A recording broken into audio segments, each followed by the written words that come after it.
Hi everyone, my name is Taylor and I work here in marketing at Random House.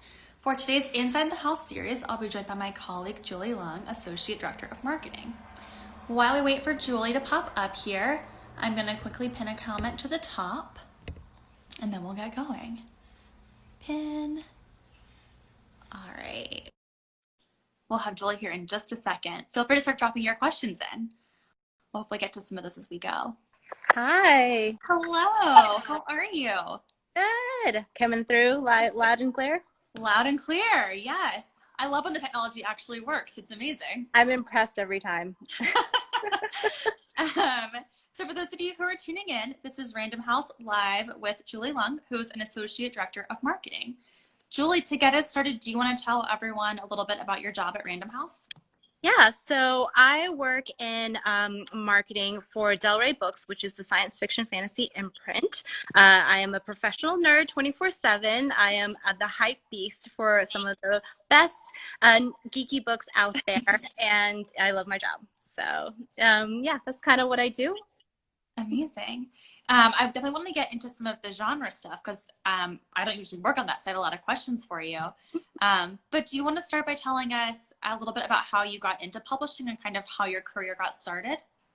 Yeah, so I was born an only child, and so all I really did was read books. My parents wouldn't buy me toys, but they would drop me off to the library, so I took off like 10 books at one time.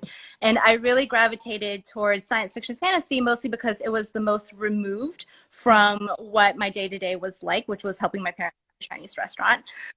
So I, like, my first fantasy fiction novel was probably Wizard of Oz. And then from there, I kind of just like dove right into it, but I think it really got bad when in early high school, I read Lord of the Rings and Garth Nix's Be Real. And from then on, that's all I would read. I make a joke often. I was like, unless it has magic and spaceships in it, I'm not interested. um, I love that. yeah, so it was really much like I have so many Del Rey paperbacks from that age as well too. So when it came down to like deciding my major for college, I, to my parents' chagrin, became an English major and studied and then I always kind of wanted to work in books. I moved to New York as soon as I could possibly do it, and just kind of waited and until like I found a way in, which I did. It's a funny story. I was working at a PR firm at the time, trying to pitch them on like a vegan gala. And instead, one of the bookers for Good Morning America had brought their girlfriend at the time who worked at Random House. And so instead of actually doing my job, I spent the entire evening talking to her and eventually got lunch with her and sort of kind of put my name out there so that when a job position opened up in digital marketing in the children's division, she kind of remembered me because I bugged her so much. And she was like, do you want to? And so I kind of ended up at Random House. And then, I moved around, did a few different things. I worked in digital products for a little bit, which was really fun. But then, this perfect position came up for Del Rey because literally all that I read growing up was Del Rey books. And so I had to interview for it. Amazing. I love what you said about how science fiction and fantasy really appeal to you because it was so unlike your normal life. And I'm wondering if you're finding that particularly comforting now with the pandemic and a bunch of, a pretty rigorous news cycle, if escaping is really helping you in that genre specifically. Absolutely. I feel like science fiction fantasy does two things really, really well. One is oftentimes it can hold a really thoughtful mirror into your current day situation. Oftentimes science fiction in particular kind of thinks ahead, like 2 minutes into the future. You can see a lot of that with like Black Mirror and a lot of dystopian novels. So there's, that genre for when I like dig deep into sort of the, sorry, that's my baby waking up from a nap. If there's that's what that is. So like there's that element of fiction that can, is very important and does a lot.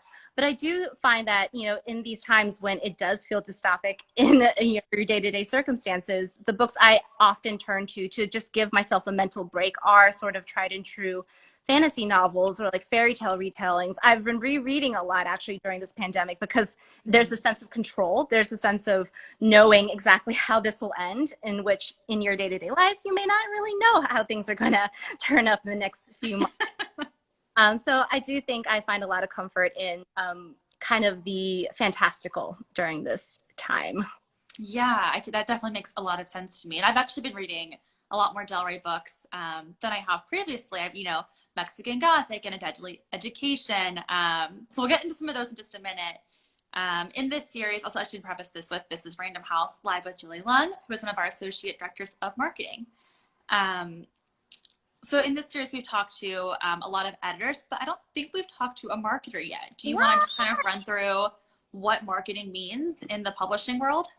Yeah, I love kind of drumming the marketing beat because it's definitely, I would say, like very creative, very very inspirational to work in marketing, because the books sort of kind of trickle down from the editorial process in a as finished or close to finished version possible. So you don't have to get into the weeds of line edit, seeing sort of the homunculus it was and to finished thing it was. You kind of get like a perfect, close to perfect book. And then from there, you kind of get to imagine who the perfect reader is for this book, either through data or through reading the book yourself and kind of understanding like, oh, who should I put this in front of? And you build an entire marketing campaign around that. A lot of what we do when books come down from editorial, like we read it ourselves. We also kind of think about, okay, so people who read this book probably would also like these books, and we kind of create a reader profile, and then it's our job to make sure we reach those readers as efficiently and as quickly as possible. I often like to use the example of like, I have to hear about a book 3 times at least before I'm convinced to even look at it. And so a lot of what the marketer does is like, how do I reach a book's natural champions as quickly as possible so that they get so excited about the book that they end up talking to their friends about it, and then they start talking to their friends about it, and then eventually you have a phenomenon, and you didn't have to spend tons and tons of money to do it because a lot of people did that work for you for free. Yeah. And I would love to hear about some of the products that you've worked on recently or that are upcoming that you're really excited about. Yes. So I actually brought them with me. So we have a little show and tell. Mexican Gothic. I want to try to move my arm. I have short arms, guys. But this was the book of the summer that I worked on. And I only have the advanced reader edition because now they're all working from home. I don't have easy access to finished copies anymore. So when you were like, oh, bring the books that you're working on, I'm like, I have advanced reader copies and I have bound galleys, which, by the way, this is even a more proto version of a book. Just some publishing lingo for those of you guys who are unfamiliar. So before a finished book comes out, oftentimes you'll get advanced reader editions, or sometimes they're bound galleys that we send out to, media professionals and reviewers to read a book before it comes out. This is sort of how we seed the ground for like really phenomenal reviews, especially for the book we think is going to be awesome. We want to get the word out there before on sale date so that you guys can like write those reviews, get it on Goodreads, so that when people are looking at it on sale date, they'll be like, oh, it already has like 4.5 stars and above. That's what advanced reader editions do. But oftentimes by the time I'm working on it, and I start working on books probably a year or so before they even go on sale, I usually have to read this kind of ugly thing, which is it's bound galley. So we basically got our copiers downstairs to like print it out and put a sticker on the spine, and it kind of looks like a book. So this is the book that I worked on for fall, A Deadly Education by Naomi Novik, which is phenomenal. If any of you guys read Harry Potter growing up and are looking for a version that kind of actually looks at the themes and the tropes of the magic school and think, this seems a little too easy, A Deadly Education is for you. It is so good. It's book 1 in a series. So that's out tomorrow. That is the big fall book I'm working on. And then for spring, another bound galley. The finished product is going to look a lot prettier. Oh yeah, by the way, A Deadly Education's hardcover is like gorgeous. It is like gold foil. It looks like it's like on fire when you pick it up. And all I have is this. But you have what the final hardcover of that book looks like. And then for spring, what I'm really excited about is Malice by Heather Walter.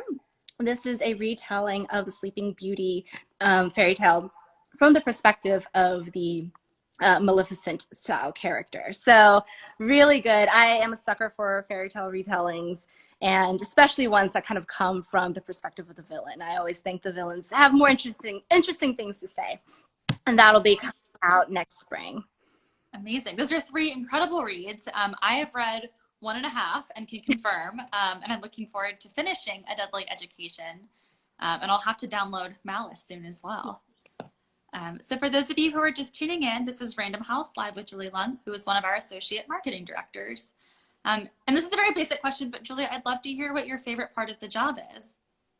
Ooh, there's so many good parts of this job. I would say, like growing up, I was such a geek, and that was not always a popular thing to be. Like, if you like looked at me in middle school or early high school, I was like the person watching Dragon Ball Z and Sailor Moon and coming up with like my own, nerdy creative worlds. I actually did like a whole PowerPoint presentation on the Fellowship of the Ring where I assigned fonts to each of the different characters. Oh.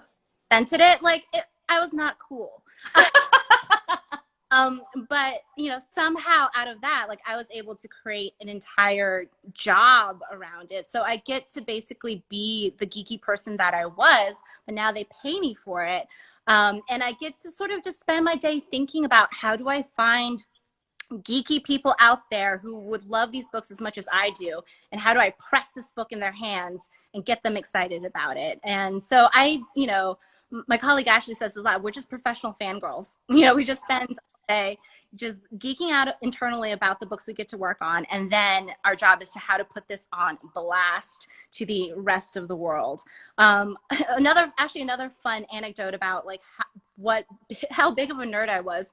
I think one of the reasons I actually got my job at Random House Children's was that I showed off a parody Twitter account that I was running called Middle Earth PR, which was just fake headlines written from Middle Earth. And I showed that during my interview as like, oh, this is how I can work on social media. And I'm pretty sure, I'm hopeful that was kind of what put me on the up and up. But that was definitely an example of sort of just, if you're passionate about something, you'll find ways to do it. And then those things that you do can be proof of what you can do as a job. That's my advice, what I usually say to people publishing. Amazing. And sort of the title of today's session is called On New Voices in Sci-Fi and Fantasy and Horror. And I'm wondering if you want to talk about some of the shifts that you're seeing in genre, or just some of the new big names that are really exciting to you. Yeah, what I'm so excited to see these days is this sort of reinterpretation of genres, specifically in the science fiction fantasy world, that weren't necessarily open to minority voices. Like, I grew up on a very westernized diet of what it means to be on a fantasy quest. Mm-hmm. Like elves and, Renaissance fair style dress and everything like that. And, I appreciated that. Like, it provided the escape that was very different than my day-to-day and allowed my imagination to roam free. But I also think that there comes a time when you sort of, as a POC person, want to take a look at the genre and like, is it as welcoming as it should be? What does, these themes and what do these narratives look like when reinterpreted from, a different landscape? Like, I love all these sort of Asian-inspired fantasies, African-inspired fantasies. I think Mexican Gothic is a great example of taking a tried and true trope of the domestic noir, haunted house, my husband may or may not try to kill me, but then also putting a new lens on it. And I think that's kind of what makes the book interesting. I think it's such a great book for our time, because so much of, I think, the modern day dialogue is reinterpretation and kind of breaking down barriers of genre. Yeah, definitely. I feel like Mexican Gothic did so many really interesting things. Do you want to I guess we should tell people who don't know about it a little bit about the book. Do you want to do a quick summary?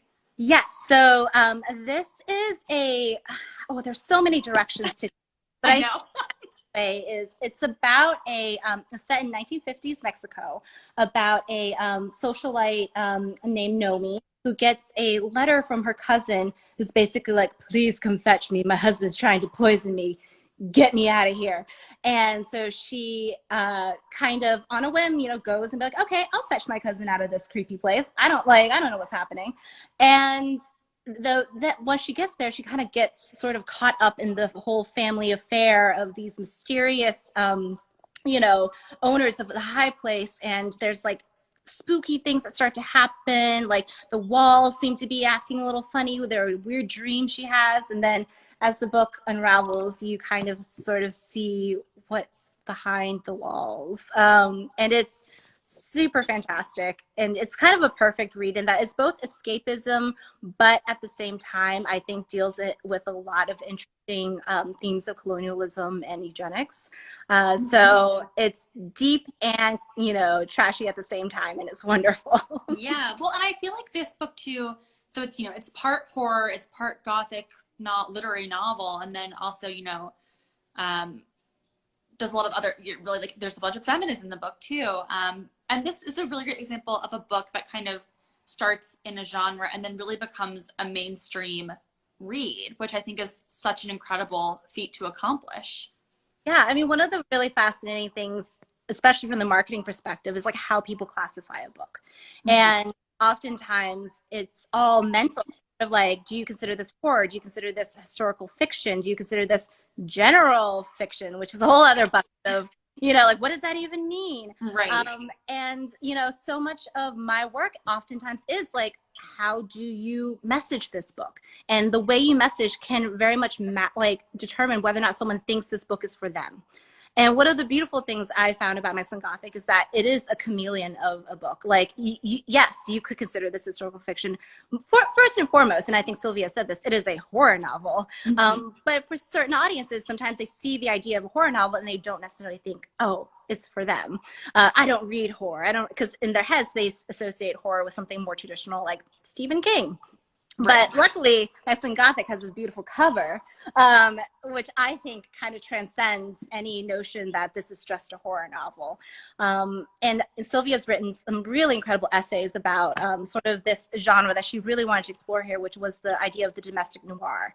And all those pulpy novels that used to come out in the 60s where it's just like a woman in a dress running away from a house.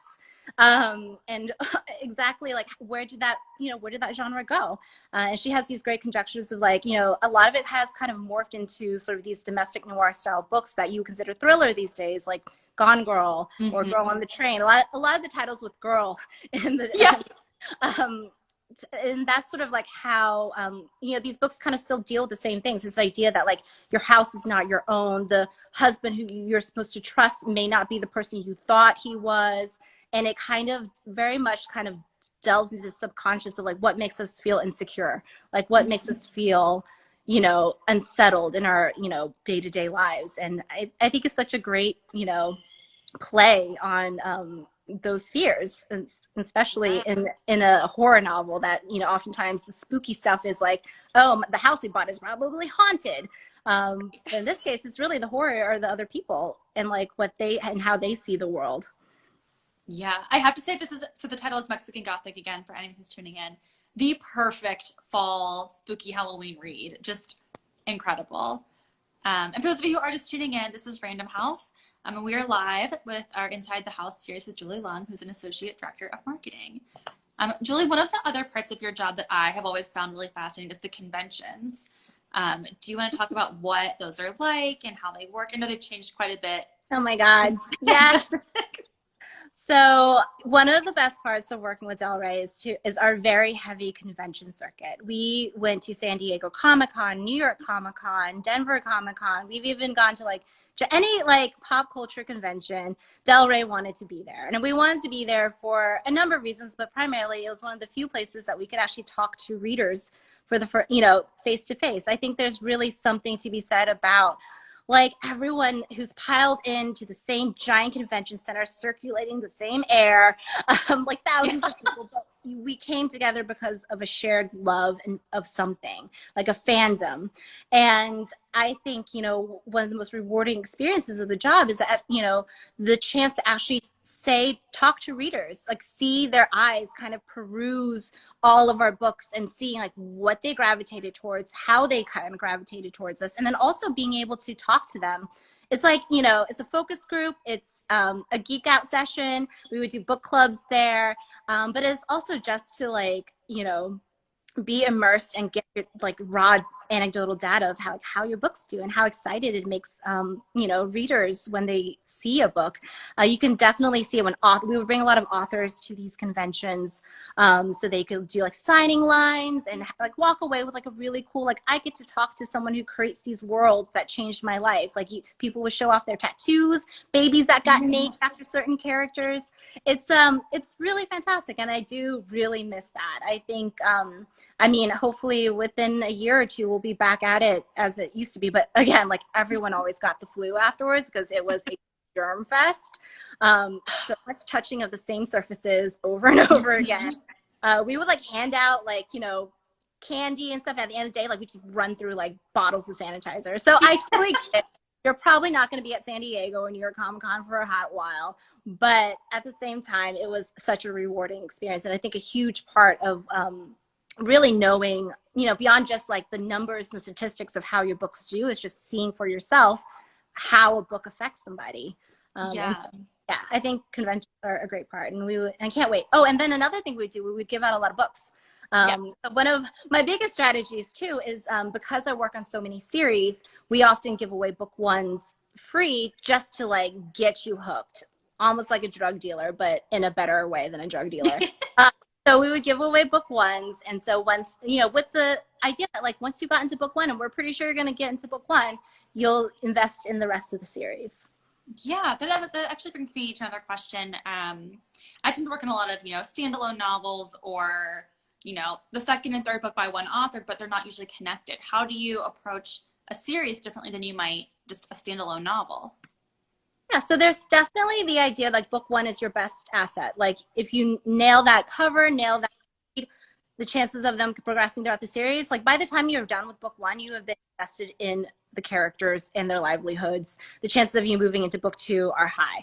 And, oftentimes too, like, if you see a trajectory, what we love to see is sort of like more and more pre-orders, more and more books as the series goes along. And that's how you kind of gauge the health of a series, is that like people are onboarding like more and more. And so by the time like book three comes, it's like a huge hit. That's what we love to see. But I also think, we work with a lot of authors who also still do a lot of standalones. I would say Sylvia is a great example because a lot of her books are not in a series. So we started with Gaza, Jade, and Shadow was her first Del Rey book here. And that came out last year. And I think a lot for that is also just building the author brand. So beyond just connecting them to a series is connecting a fan to that person so that I will read anything by that person. Mm-hmm. Is another great example. Well, like she's written multiple series, but what you really want is like beyond them just being a fan of the series and the characters, they've also attached themselves to you, and they want to read more of your writing. And I think that's actually sometimes even a trickier thing to do, because that's the level of trust. Like I don't just trust the story, I trust you as the author to take me to different places and different worlds and deliver me a good read each and every time. So authors who can manage that are like superstars, but we do our best to kind of make that happen for all of our authors. Yeah, amazing. So we're almost out of time, unfortunately. But I was wondering if you had any, last advice for aspiring marketers or writers, or if there's anything else you wanted to say about the sci-fi, fantasy, and horror genres. Yeah, I think what have I covered? I think for those who want to get into marketing, I think one of the most important things to do is just to network, and sort of use the resources available, like within your own social groups. I think every job I've gotten in the publishing industry has always been through someone who knew someone. And it's tough because we can go all day about the inequity of it, but, just reaching out, cold emailing for informational interviews can actually go get you to like a certain position. Like even if one's not available right away, you've already established a foundation of rapport with someone within the industry itself. And so that when the job does crop up, like you will be top of mind. So even those informational interviews can just take up a lot of time and can seem tedious after a while. I think the more you do it, the more networks and more, almost like the fungi in Mexican Gothic, like right. The more like mycelial networks that you can sort of establish within the industry, eventually one of them will pay off. And in the meantime, keep doing those side hustles. Like I really think Middle Earth PR helped me get that assistant position because I already showed like, hey, look, I can already get like, I don't know, like 3,000 followers off of like 24 tweets, like, and having that kind of, side project to show for it can really be helpful and kind of elevate you in the interview process.